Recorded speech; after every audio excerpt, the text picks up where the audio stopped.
और आपको सीधे लिए चलते हैं, मुख्यमंत्री योगी आदित्यनाथ क्या कुछ कह रहे हैं, आपको सुनवाते हैं। कोई भी स्थिति गांव में उत्पन्न न हो, ये सुनिश्चित करें। मैं इस क्रम में अनुरोध करना चाहूंगा गोरखपुर के की सुश्री नर्मदा देवी को, जिन्होंने ये ICDS कार्यक्रम के अंतर्गत ड्राई राशन वितरण का काम किया है। नर्मदा देवी जी, ये पहली बार स्वयं सहायता समूह के लोगों ने किया है। इसमें अपना अनुभव बताइए, कैसा लग रहा है ये काम आपको?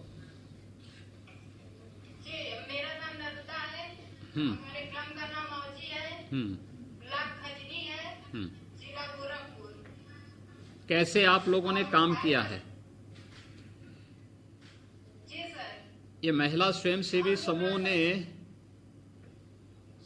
कैसे जो है ये जो पोषाहार वितरण के कार्यक्रम को आप लोगों ने विगत महीने किया होगा ना? जी सर। आपका स्वयंसेवी समूह इसके साथ जुड़ा हुआ है? जी सर। कैसे आप लोगों ने काम किया इसमें? हम लोग झोला लेकर के कुर्सी वाला झोला लेकर के उसमें राशन पैकिंग करके आंगनबाड़ी को रिसीव करवाती है सर। वहां पे जरूरतमंदों को ये मिला है कि नहीं मिला है? मिला है सर। आप लोगों ने इस बात की जांच की? जी सर। कितने लोग हैं आपके समूह में? 15 से 10 है। 15 लोग हैं। और भी कोई काम आप लोगों का समूह कर पा रहा है? जी सर, सिलाई सेंटर हम चला रहे हैं। सिलाई सेंटर भी चल रहा है। तो आपको यूनिफॉर्म वगैरह मिला सिलने के लिए? ये जो प्राइमरी स्कूल में बच्चों के लिए यूनिफॉर्म बनना था, इसको बनाया कि नहीं बनाया आप लोगों ने? बनाया था सर। ठीक है, बहुत सुंदर। मास्क वगैरह जो ये कोरोना के लिए जो मास्क वगैरह बन रहे थे, इसमें मास्क वगैरह का ट्रेनिंग नहीं दिया बनाने का? ट्रेनिंग नहीं मिला था, लेकिन खुद से सीखे थे। हाँ, तो सीख सकते हैं, ट्रेनिंग भी ले सकते हैं। अगर आप लोग लेंगे तो अच्छा रहेगा, बनाइए, क्योंकि कोरोना तो अभी है ही। और अभी आगे 5-6 महीने तक तो ये मास्क आदि पहनना ही पड़ेगा लोगों को। तो इसको बनाएंगे, उसके बाद भी इसका उपयोग तो हर जगह मास्क का उपयोग तो लोग कर ही सकते हैं। अगर आप लोग इसको करेंगे तो बहुत अच्छे ढंग से ये आगे बढ़ सकता है। चलिए नर्मदा देवी जी, आपको और आपकी पूरे समूह को बहुत बहुत बधाई। ये सर, एक बात और हम कहना चाहते हैं। हाँ, बताइए बताइए। जैसे समूह की महिलाओं को मनरेगा वाला काम शुरू करवा दीजिए। ठीक है, क्या करेंगे आप लोग इसमें? सर, हमको बहुत खुशी होगा। क्या काम करेंगे आप लोग, बताइए। नरेगा में काम करेंगे। कैसे?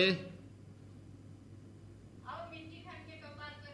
हाँ, तो रखिए ना, उसमें कौन दिक्कत आ रही? तो कोई भी कर सकता है। तो स्वयं सहायता समूह की महिलाएं करें तो और भी हमको खुशी होगी। आप लोग उसको भी कर सकते हैं। ग्रामीण क्षेत्र में जो सामुदायिक शौचालय हैं, उसके शौचालय की जिम्मेदारी भी ले सकते हैं। जहां पे राशन की दुकान है, राशन की दुकान में विवाद है, तो वह भी जिला प्रशासन महिला स्वयंसेवी समूह को दे सकता है। तो बहुत सारा कार्य महिला स्वयंसेवी समूह को मिलने वाला है। आप लोग ट्रेनिंग लेकर के उसके अनुरूप हो जाएंगे तो बहुत अच्छा काम कर सकते हैं। और आपको एकदम हिम्मत से काम करिए। जिलाधिकारी और मुख्य विकास अधिकारी वहां पर हैं, मैं उनसे कहूंगा कि वे आपके समूहों के साथ और अन्य महिला स्वयंसेवी समूह के साथ बैठ करके। नमस्कार, आप देख रहे हैं न्यूज़ 1 इंडिया। मैं हूं आपके साथ पूजा यादव। 5 की बात में 5 सबसे बड़ी खबरों की हम बात करेंगे, और जिनमें सबसे पहली जो बड़ी खबर है वो आपको बता दें कि प्रधानमंत्री मोदी ने किसानों को एक बार समझाने की फिर से कोशिश की है कि आपको गुमराह किया जा रहा है, किसान को पिछड़ा नहीं रहने दिया जाएगा। एक और बड़ी खबर आपको दिखा रहे हैं इन 5 तस्वीरों में। अल्पसंख्यक नहीं है मुस्लिम। पीएम मोदी ने किसानों के साथ संवाद किया और पीएम मोदी ने कहा कि मुझे लगता है कि उनकी पीड़ा इस बात से नहीं कि कृषि कानूनों में सुधार क्यों हुआ, उनकी तकलीफ इस बात की है कि जो काम हम कहते थे कर नहीं पाए, वो मोदी ने कैसे किया, मोदी ने क्यों किया। भारतीय किसान यूनियन के प्रवक्ता राकेश टिकैत ने सरकार पर निशाना साधा है। टिकैत ने साफ तौर पर कहा कि स्वामीनाथन कमेटी की रिपोर्ट को लागू करने का दावा गलत है। बीजेपी सांसद साक्षी महाराज ने बड़े बोल एक बार फिर से बोले और कहा कि देश में अल्पसंख्यक नहीं है मुस्लिम। वहीं शाम 6:30 बजे योगी कैबिनेट की अहम बैठक होगी। यूपी में लगातार कोरोना केस घट रहे हैं। इन्हीं 5 बड़ी खबरों पर होगी अगले इस आधे घंटे के बुलेटिन में बात। और मुख्यमंत्री योगी का कार्यक्रम चल रहा, सीधे आपको वहीं की तस्वीर दिखाते हैं।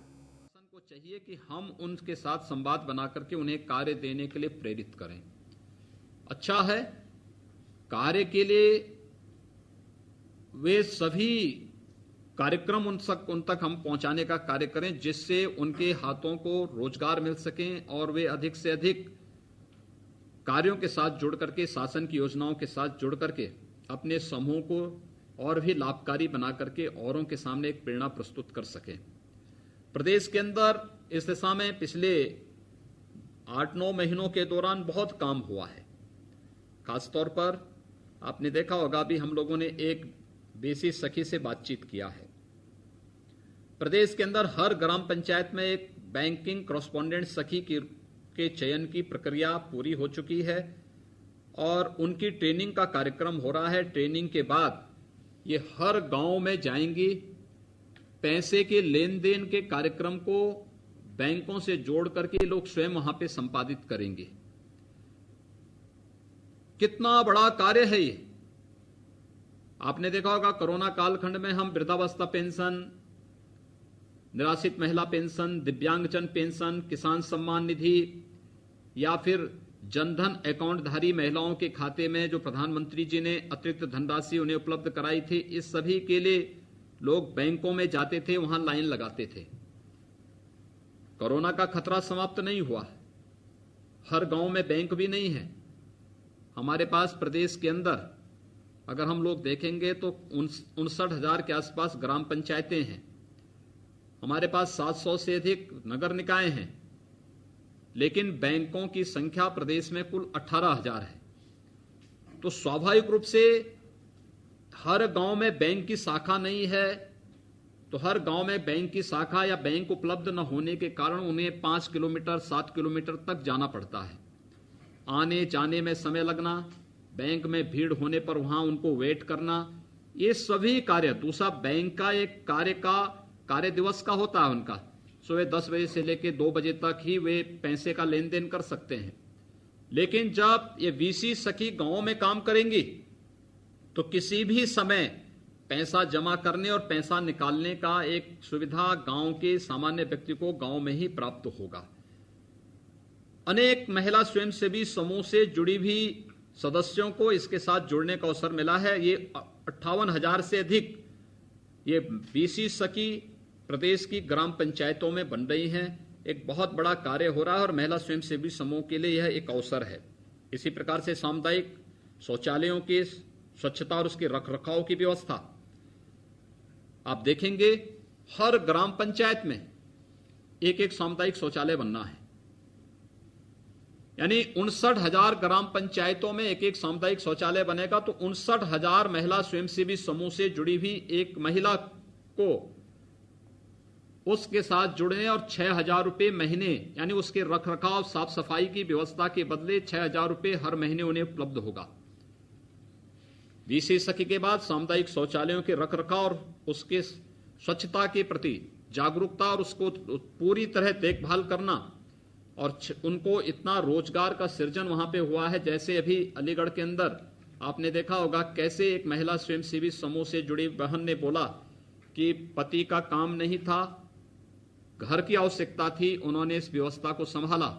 और मैं चाहूंगा कि स्वच्छता के लिए हाथ से वहां पे पोछा लगाने की आवश्यकता न पड़े, बल्कि हम उसके लिए मशीन और या उस प्रकार की व्यवस्था दें जिससे वे लोग साफ सफाई भी रख सकें, लेकिन साथ साथ जो स्वास्थ्य के आवश्यक नियम हैं उसका पालन भी वहां पर किया जा सके।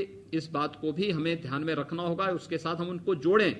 किसी की गरीबी का फायदा हम लोग किसी को भी ना लेने दें, बल्कि उसके साथ हम उनके सम्मान की रक्षा भी करें और उनको स्वच्छता के प्रति भी जागरूक करेंगे तो बहुत बड़ा काम हो सकता है।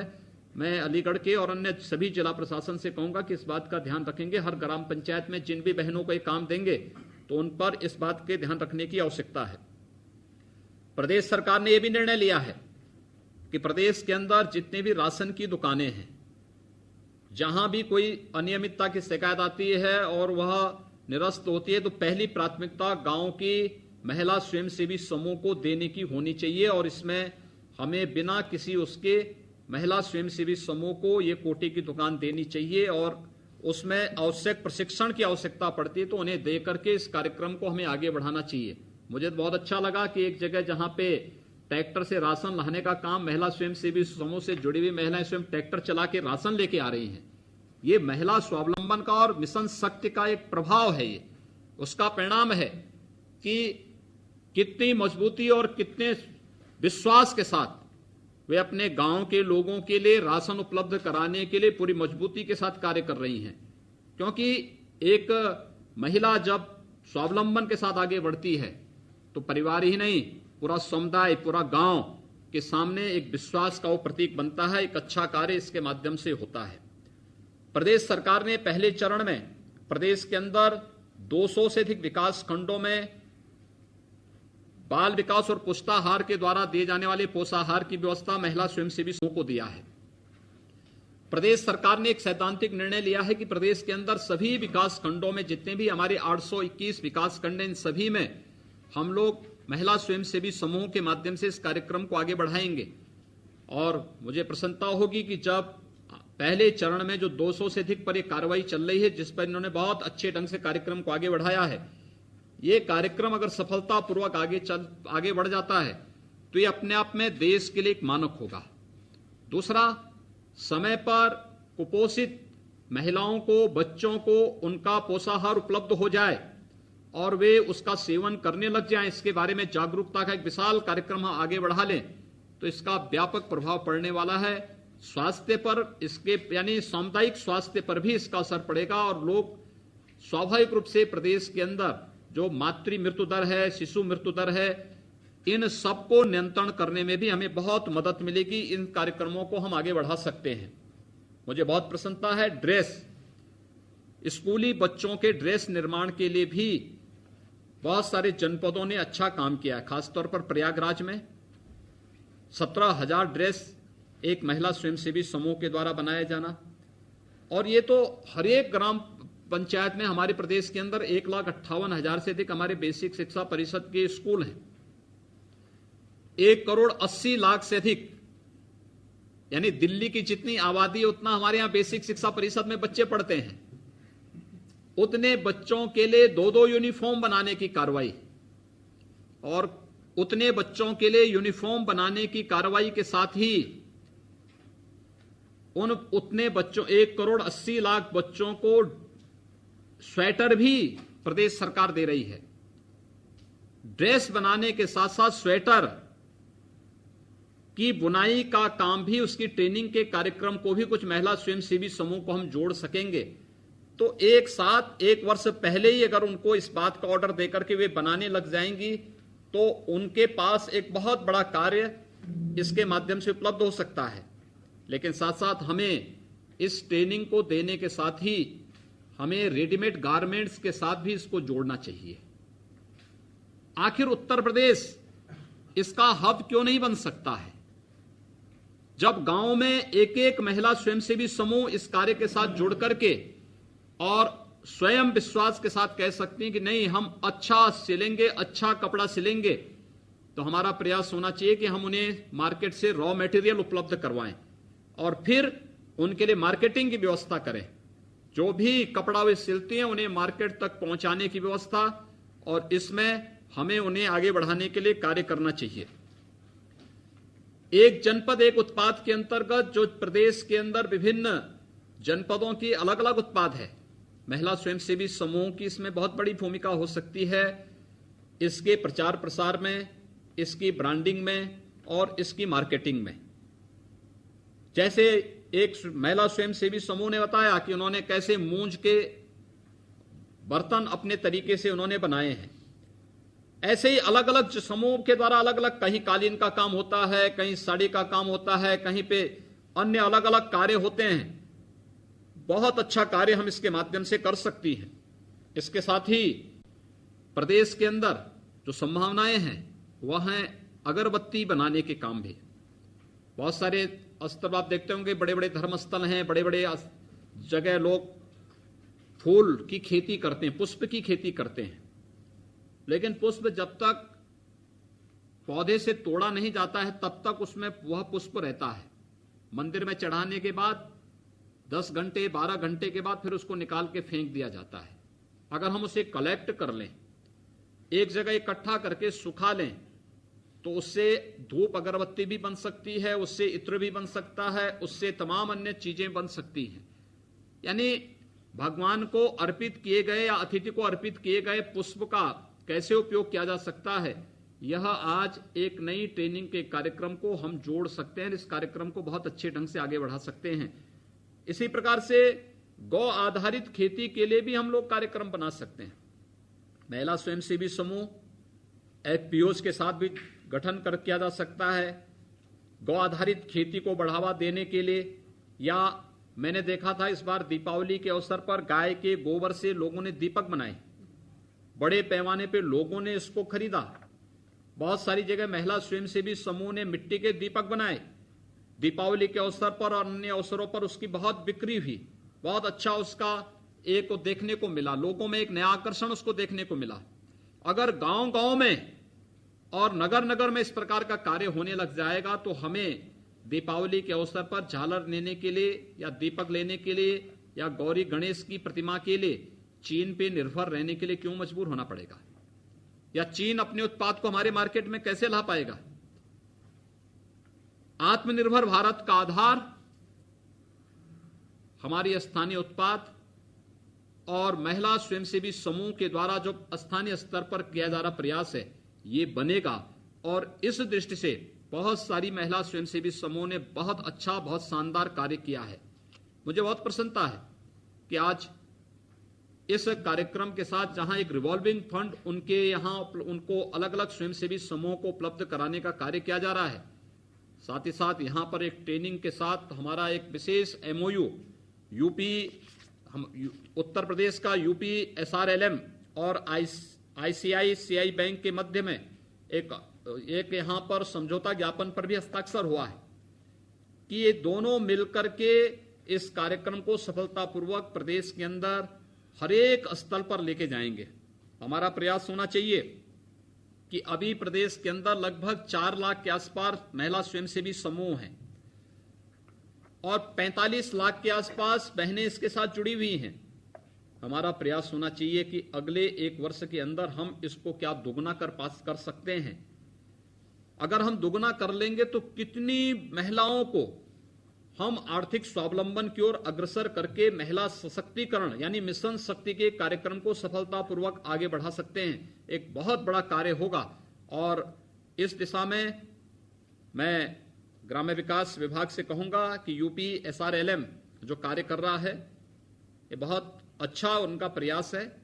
हमारे दोनों मंत्रियों के मार्गदर्शन में, विभाग के अपर मुख्य सचिव और प्रमुख सचिव और अन्य अधिकारियों के निर्देशन में ये कार्यक्रम उनके नेतृत्व में बहुत तेजी के साथ आगे बढ़ेगा।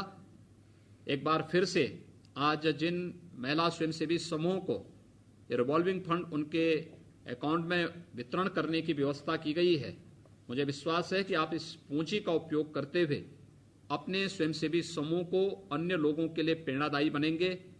और मैं तो चाहूंगा कि प्रदेश के अंदर जो दुग्ध समिति, जो विभिन्न क्षेत्रों में डेयरीज हैं, इन डेयरी के साथ महिला स्वयंसेवी समूह को जोड़ करके दुग्ध उत्पादन के साथ, जैसे बलेनी मिल्क प्रोड्यूसर ने अच्छा काम किया है, उनकी ट्रेनिंग का एक कार्यक्रम इनके बीच में लगाएं और उनके कार्यक्रम के साथ ही इसको अगर हम जोड़ सकेंगे बहुत अभिनंदनीय कार्य हो सकता है। इससे गाय भी बचेगी, साथ साथ लोगों में जो बुरी आदतें होती हैं, बहुत सारी जगह आप देखते होंगे नशा लोग ज्यादा करते हैं, तो नशा की जगह लोग जब दूध उपलब्ध होगा तो दूध पीना प्रारंभ करेंगे। ये दुग्ध का उत्पाद, इसकी डिमांड है, लेकिन उस रूप में हमें सामने प्रस्तुत करना पड़ेगा जिसकी गुणवत्ता पर कहीं भी कोई प्रश्न न खड़ा कर सके। मुझे बहुत प्रसन्नता है कि जो महिला स्वयंसेवी समूह हैं, इनके द्वारा जो कार्य प्रदेश के अंदर ग्रामीण आजीविका मिशन के अंतर्गत प्रारंभ किया गया है, ये अभिनंदनीय कार्य है। मैं इन सभी बहनों को हृदय से इस कार्य के लिए उनका अभिनंदन करता हूं, अपनी शुभकामनाएं देता हूं और विश्वास व्यक्त करता हूं कि सभी जिला प्रशासन इन सभी कार्यक्रमों को आगे बढ़ाएगा। एक दूसरा जो शिकायत अभी बांदा से हम लोगों ने देखी है, देखिए आपको याद होगा कोरोना कालखंड के दौरान सरकार ने कुछ निर्णय लिए थे और हम लोगों ने इस बारे में कहा था कि अगर गांव का कोई व्यक्ति बीमार है तो उस व्यक्ति को ग्राम निधि से हम लोग तत्काल धनराशि उपलब्ध कराने की व्यवस्था कर लें, अगर उसके पास आयुष्मान भारत का कार्ड नहीं बना है। आयुष्मान भारत का कार्ड हर एक गरीबी रेखा के नीचे जीवन यापन करने वाले व्यक्ति का बनना चाहिए, लेकिन फिर भी वह कहीं से छूट गया है तो उपचार के लिए तत्काल उसको एक निश्चित राशि उपलब्ध करवाने की व्यवस्था, लगभग 2000 रुपए तक की राशि उसे उपलब्ध करवाने की व्यवस्था करने के लिए कहा गया था। किसी व्यक्ति के घर में राशन नहीं है, उसका राशन कार्ड बनाना, उसे राशन उपलब्ध कराना और तत्काल नगद राशि ग्राम निधि से उपलब्ध कराने की व्यवस्था के लिए भी प्रदेश सरकार ने इसके बारे में कहा था। अगर कोई निराश्रित व्यक्ति मर जाता है, उसका अंतिम संस्कार करने वाला कोई नहीं है, तो ग्राम निधि से, शहरी क्षेत्र में स्थानीय निधि से, या मैंने ये भी स्वतंत्रता दी कि जहां पे कोई निधि नहीं वहां पर आप TR-27 से पैसा निकालिए और फिर स्टेट से मुख्यमंत्री रिलीफ फंड से इस पैसे की डिमांड करिए। 5000 रुपए की राशि वहां पर उस व्यक्ति के अंतिम संस्कार को सम्मानजनक ढंग से संपन्न करने के लिए आप इसका उपयोग कर सकते हैं। ये कार्य हमें करने में संकोच नहीं करना चाहिए। जरूरतमंदों को इस प्रकार की सुविधा का लाभ हमें देना चाहिए। कहीं पे कोई दुर्घटना होती है, हम इंतजार न किया करें कि शासन जब हमें कहेगा तभी हम इसमें कोई पहल करेंगे। हमारा दायित्व तो बनता है कि हम इन कार्यक्रमों को तेजी के साथ आगे बढ़ाएं।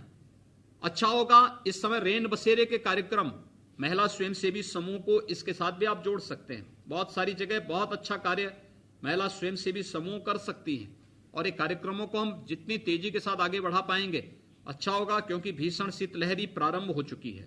इसलिए कहीं भी कोई ठंड से न मरे, अलाव की व्यवस्था प्रॉपर रहे, इस पर हमारा ध्यान होना चाहिए। मैं एक बार फिर से आज के इस राज्य ग्रामीण आजीविका मिशन के अंतर्गत स्वयं सहायता समूह को इस धनराशि वितरण के इस कार्यक्रम के अवसर पर जिन स्वयं सहायता समूह को धनराशि उपलब्ध हो रही है उन सबको बधाई देता हूं। यहां पर उत्तर प्रदेश राज्य ग्रामीण आजीविका मिशन के पदाधिकारियों को, ग्रामीण विकास विभाग को हृदय से धन्यवाद देते हुए आप सबके प्रति अपनी शुभकामनाएं देता हूं। धन्यवाद। जय हिंद। धन्यवाद सर। मैं आमंत्रित करना चाहूंगा राज्य मंत्री ग्राम विकास को उनके धन्यवाद ज्ञापन के लिए। वैक्सीन आने तक सतर्कता बेहद जरूरी है। सोशल डिस्टेंसिंग और मास्क अभी भी जरूरी है। सीएम योगी को आप सुन रहे थे। लगातार मास्क का निर्माण महिलाएं करें, महिलाओं को सशक्त करने पर पूरा जोर दिया जा रहा है। कोठे की दुकान में महिलाओं को प्राथमिकता। स्वयं सहायता समूहों को सीएम योगी की बड़ी सौगात। 445.92 करोड़ रुपए खाते में ट्रांसफर किए हैं। आजीविका मिशन के तहत 445.92 करोड़ रुपए की मदद की गई है। कोरोना का खतरा समाप्त नहीं हुआ है। लोगों से अब भी गुजारिश करता हूं कि चेहरे पर मास्क जरूर लगाकर रखें। वैक्सीन आने तक बेहद जरूरी है सतर्कता।